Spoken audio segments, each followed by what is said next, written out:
India में 3 out of 10 Indians have been found to have abnormal cholesterol levels, and in सब में से highest prevalence is in the age group of 31 to 40, and you might be part of the high cholesterol group without even knowing it until it's too late.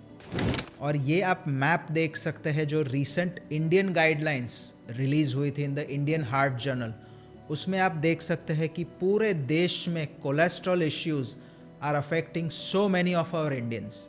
But cholesterol क्या सच में एक villain है? Villain है या शायद कई बार अच्छा भी हो सकता है?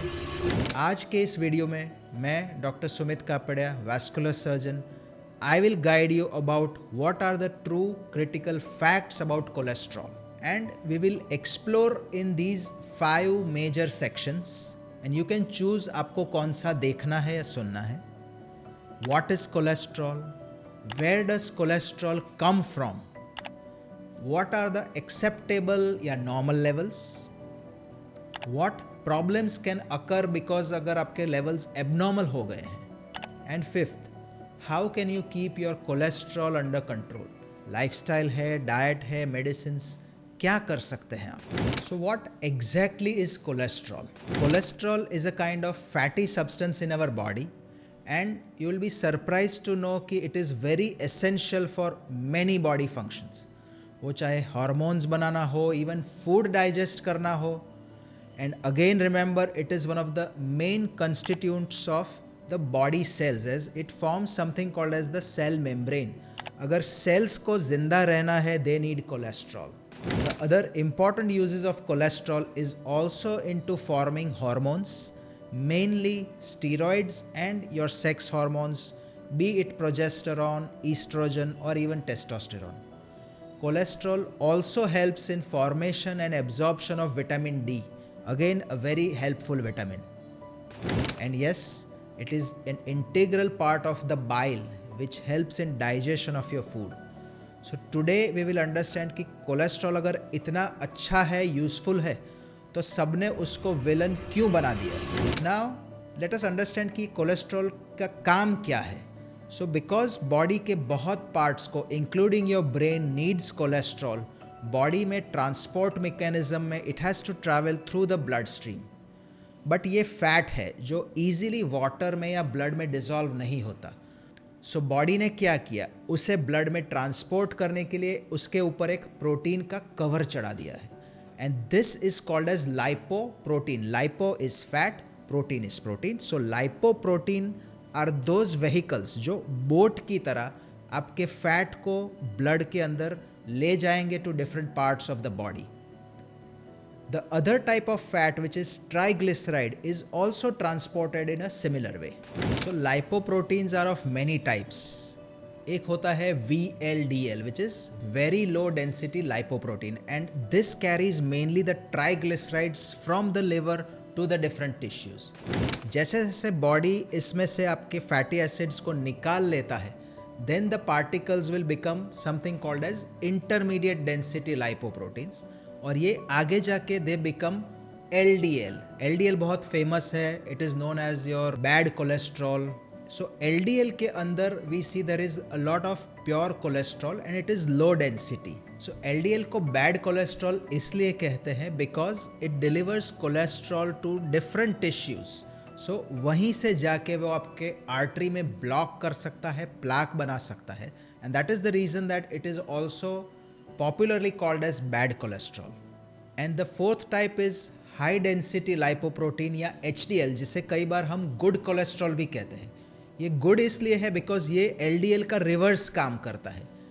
HDL का काम है कि कोलेस्ट्रॉल को ब्लड सर्कुलेशन में से निकाल के लिवर को वापस भेजना. So LDL and HDL actually have reverse functions. Now let us see where do we get cholesterol from. आपको शायद सुन के थोड़ा सरप्राइजिंग लगेगा, but your food is only responsible for 20% of the cholesterol. So बाकी 80% of cholesterol in your body is all made by the liver. So foods में there are certain foods which are very high in cholesterol and not all of them are unhealthy. जैसे eggs है, dairy products है, meat है, some of them may actually be healthy. And not all fats are equal. कुछ sources of fats हैं जो unhealthy है and this में include foods like fried fats, trans fats और even processed foods and even high sugar. Sugar जो है वो convert होता है into triglyceride and it can again be bad for your body. And there is an interesting theory also proven in a few reports and publication that dietary cholesterol may not have a direct relation with your blood cholesterol level. आपको शायद ये सुनकर खुशी भी होगी कि आप जो खाते हैं वो पूरा आपके ब्लड में नहीं पहुंच रहा है. And this has been proven by a few studies as we show here. Now coming to one of the most important question, what are acceptable levels? बहुत सारे guidelines है which are followed by different doctors and medical associations all over the world. And last 50 years में we have seen that these guidelines have been becoming more and more strict. जैसे जैसे cholesterol का knowledge बढ़ रहा है, guidelines में cholesterol levels जो है वो काफ़ी कम होने लगे हैं. And one of the famous guidelines is called as NCEP और national cholesterol education programme guidelines and they are the basis for many of the acceptable levels. उसके बाद काफ़ी सारे एशियन, इंडियन गाइडलाइंस भी हैं जिन्होंने बिल्कुल सिमिलर पैटर्न फॉलो किया है. एंड रिसेंटली मार्च में ही पब्लिश किया गया है by our cardiology society of India, again highlighting कि कोलेस्ट्रॉल का strict control is very useful to reduce the risk of heart and artery blockages. So this graph here shows the acceptable levels to keep your heart and arteries healthy. Please focus on these numbers and try to remember them the next time you read your own cholesterol reports. कई बार आप doctor को पूछते हैं sir report में क्या है, आप खुद भी आपका रिपोर्ट देख के at least you get some idea कि आपके रिपोर्ट में क्या है. ऑल्सो रिमेंबर दैट आपके लिपिड प्रोफाइल में कोलेस्ट्रॉल के अलावा ट्राइग्लिसराइड्स लेवल पे ध्यान देना भी बहुत इंपॉर्टेंट है. एंड ट्राइग्लिसराइड हमने इस चार्ट में बताया है कि एक्सेप्टेबल लेवल्स क्या है. याद रखिए that triglycerides can also be called as converted sugars.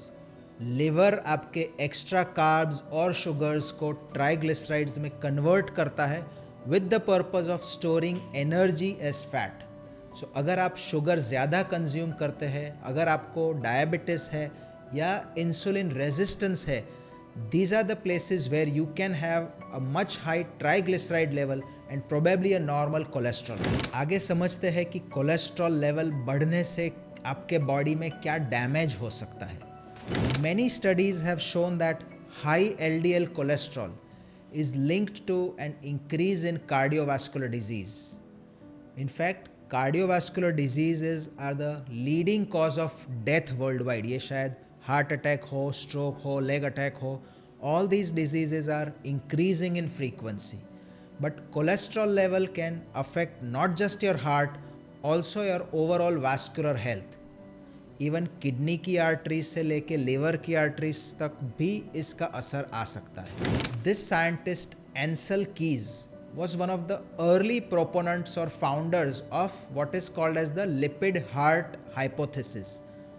उन्होंने almost 1940s or 1950s में along with other doctors they undertook one of the longest study for finding the role of cholesterol and heart problems.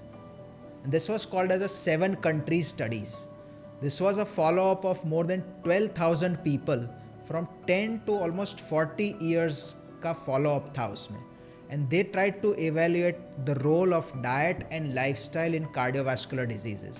So this elevated cholesterol can damage your blood vessels, making them less flexible and more prone to injury. जो artery के अंदर की innermost protective lining है which is called as endothelial layer या endothelium, जब इसमें कोई inflammation या scratch या swelling आती है या छोटा tear होता है, then these fat cells and inflammatory cells rush there to repair the damage. ये बैंडेड का काम करने फैट सेल्स आ रहे हैं और यहाँ पर LDL जो है ये बैंडेड का ही मेन काम कर रहा है कि वहाँ के उस टेयर को सील कर दे.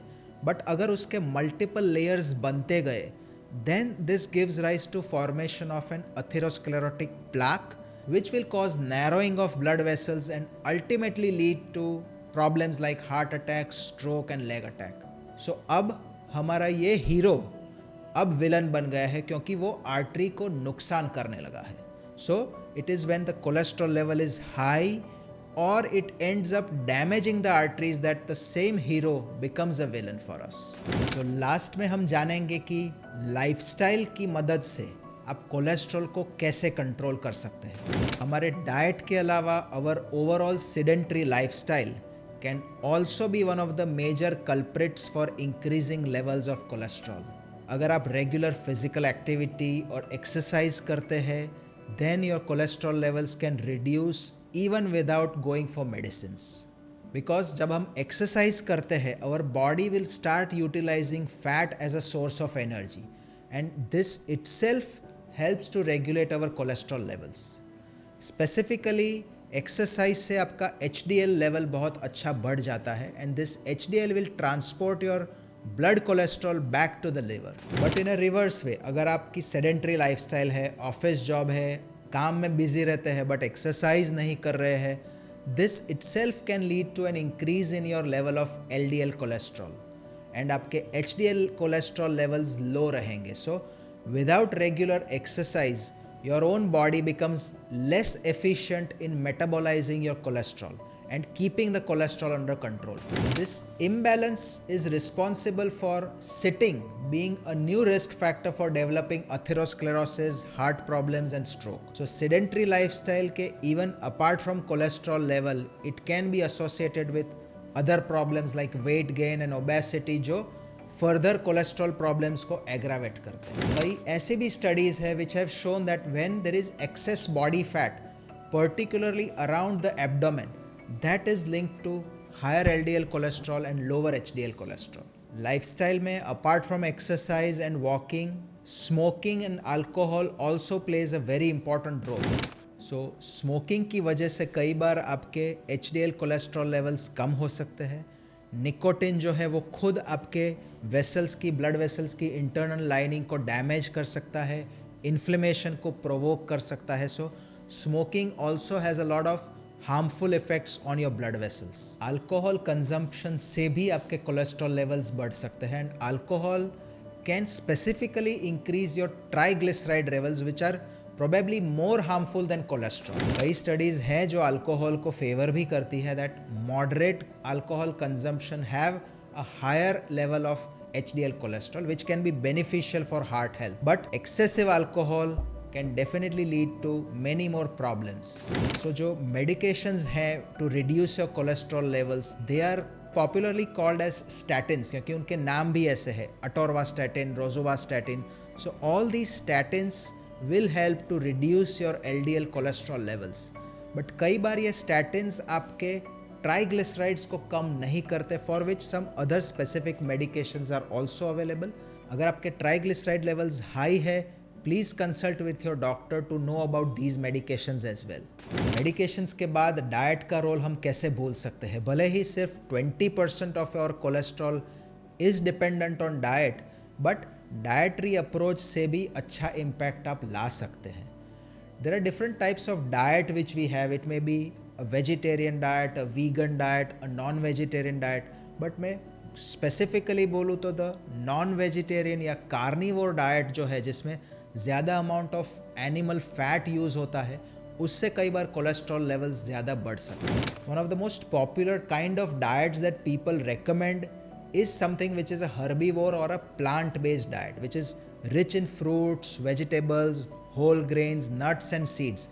इन सब की मदद से आप आपके कोलेस्ट्रॉल लेवल को भी कम कर सकते हैं, आपका फाइबर लेवल भी अच्छा रहेगा, your overall intake of saturated fat is also less. So this kind of diet will have a much lower risk of cardiovascular disease. और अगर आप डिटेल में जानना चाहते हैं that which are those foods which can help you reduce your cholesterol levels naturally, then I'm sure you might want to see this video.